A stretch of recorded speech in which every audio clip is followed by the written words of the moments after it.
Strangers, lovers, strangers. Masaya ako sa buhay ko. Wala akong alam sa love-love na yan kasi paghanga at pagbili lang ng ginaok ang alam ko at makipagkulitan sa mga kaibigan. Hanggang sa nakilala ko siya. Year 2011 nung nakatext niya kaibigan ko. Nakulitan sa kanya kaya sabi niya kausapin ko raw. Nagkausap kami tanong-tanong kung saan nakuha ang number ko at kung taga saan siya. Sabi niya, nanghula lang daw siya ng number. Hindi ako naniwala kasi paano mangyayari yun? Ang akala ko nga, pinagtitripan lang ako ng isa sa mga kaibigan ko.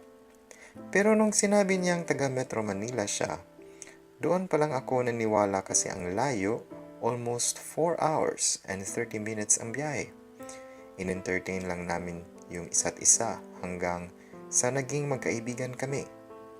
Pero na-stop pag-uusap namin kasi natatakot ako na baka mapagalitan ako ng parents ko.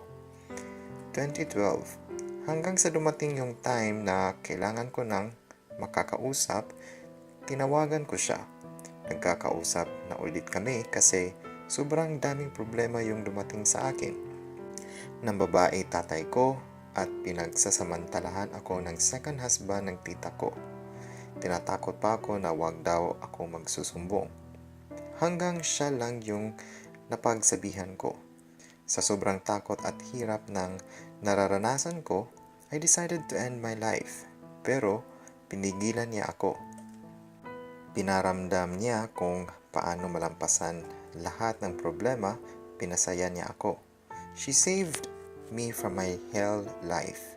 Yes, she, because she's a girl. Hindi niya pinaramdam na iba ako, na kahit hindi ko na siya pinansin at na kahit tinalikuran ko na ang pagkakaibigan namin. Tinanggap niya ako. Minahal niya ako kahit alam niya yung nangyari sa past ko.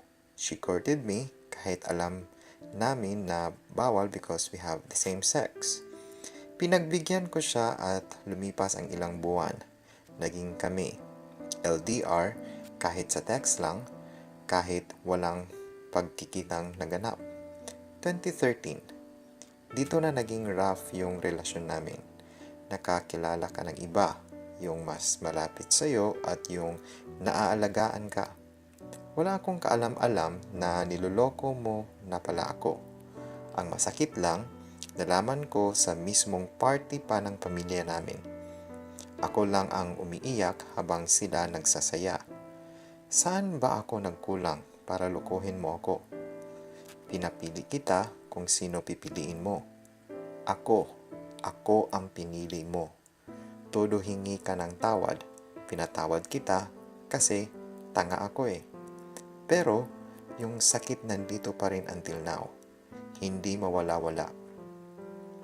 September 2013, nagkita tayo 4 days before my birthday. Sa EK tayo unang nagkita, malayo sa pareho nating lugar. Sobrang saya ko nun at kaba. Halo-halong emosyon yung nararamdaman ko.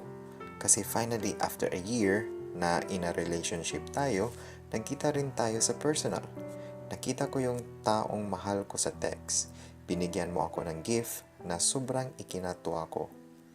December 25, 2013, dinalaw mo ako sa amin. Bumiyahe ka papunta sa probinsya namin at nakilala ka ng magulang ko. Tinanggap ka nila na parang hindi ka iba sa amin. Masaya tayo, pero nahuli kita na nakakausap mo pa rin yung kabit mo. Ang sakit pala kapag personal kang niloloko. Wala kang ibang pwedeng gawin kundi magtago at umiyak. Dumaan ang mga taon. May 2016, nagkahiwalay na naman tayo kasi mas lumayo ka sa akin. 6 hours ang biyahe at may nakilala kang iba. Kaya pala nakablock ako sa FB at phone niya. May nilalandi na naman. July 2016, naaksidente ako pero ikaw pa rin tinawagan ko. Kahit alam kong malayo ka sa akin at alam kong hindi na tayo. Kasi tangina kahit sobrang sakit na, mahal pa rin kita. At iyon nga hindi mo sinasagot tawag ko. Umaasa kasi ako na baka bumiyahe ka ulit at dalawin ako. September 2016, umuwi ka dito at it was my birthday. Kasi nakasanayan mo nang umuwi ka kapag birthday ko. Umalis tayo, kumain tayo sa labas with my family. Kahit hindi na tayo noon, tinanong kita bago tayo matulog, sabi mo, mahal kita. Naniwala ako. Pinapili kita at sabi mo, hindi ko alam kasi mahal ko kayo parehas at ayokong masaktan siya. Tangina naman, 4 years na tayo at bakit ako pa pinili mong saktan? Siya, ilang buwan mo palang nakikilala. Pero by October, kinuha mo na naman loob ko. Nagtiwala na naman ako sa iyo. Naging tayo na naman. Pero madalas natin pagtalunan yung babae na yon. Madalas mo siyang binabanggit kapag magkausap tayo sa phone. Babe, ako kausap mo. Bakit siya pa rin tinatawag mo? Hanggang sa dumaan yung 2017, paulit-ulit nawala na yung tiwala ko.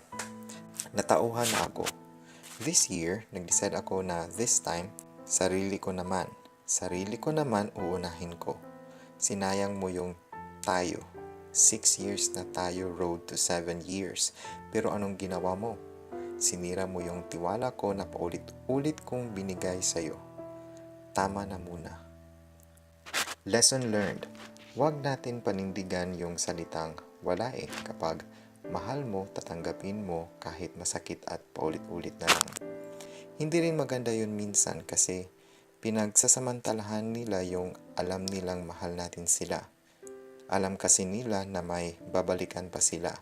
Kapag pinilit kang makipagbalikan sa kanila, ipamukha mo na hindi mo na siya kailangan, na hindi siya kawalan dahil wala sa haba ng panahon yan. Kahit ilang taon pa kayo nagsama, kung sobra na, bitawan mo na dahil malay mo blessing ni God yan. Hindi lahat ng blessing ay yung dumarating. Yung iba, yung inaalis niya sa buhay natin. PS, nasa moving on process pa rin ako. Masakit at sariwa pa rin lahat ng kagaguhang ginawa niya. PD.